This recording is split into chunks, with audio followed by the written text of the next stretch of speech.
மக்களின் அங்கீகாரம் புரட்சி தலைவி அம்மாவுக்கு தான் கிடைத்தது. ஆக சுயேட்சை சின்னத்தில் போட்டியிட்டு 27 தொகுதிகளிலே வெற்றி பெற்று நான் தான் மக்களின் அபிமானத்தை பெற்ற தலைவி என்பதை அவர் உறுதிப்படுத்திய காரணத்தால் கட்சியை அவரிடம் ஒப்படைத்தார். எடப்பாடி அப்படி செய்யவில்லையே. 10 தேர்தலிலே தொடர் தோல்வி, கட்டுத்தொகையை இரட்டை இலை சின்னம் இழக்கிறது, 3ஆம் இடத்திற்கு பல தொகுதிகளிலே தள்ளப்படுகிறது. நேற்று முளைத்த நாம் தமிழர் கட்சிக்கு பின்னால் பாரதிய ஜனதா கட்சி சமீப காலத்தில் தான் 3.5% பெற்ற ஒரு இயக்கம்.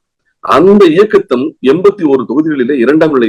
ஆக பாஜகவுக்கு பின்னால் நாம் தமிழருக்கு பின்னால் கட்டுத்தொகையை இழந்து மொத்த தொகுதிகளிலும் தோல்வி பெற்று இப்படிப்பட்ட ஒரு படுபாதாளத்திற்கு வந்த பிறகு எடப்பாடி திருமதி சசிகலா அவர்களை ஜானகி அம்மாவோடு ஒப்பிடுவதும் தவறு, தன்னை புரட்சி தலைவி அம்மாவோடு நினைத்துக் கொள்வதும் தவறு. ஆக அன்றைய அந்த நிகழ்வு என்பது சமகால அரசியலுக்கு பொருந்தாது. அப்படி பார்த்தால் என்னை பொறுத்தவரை விலகி இருக்க வேண்டியவர் எடப்பாடியாகத்தான் வருவார்.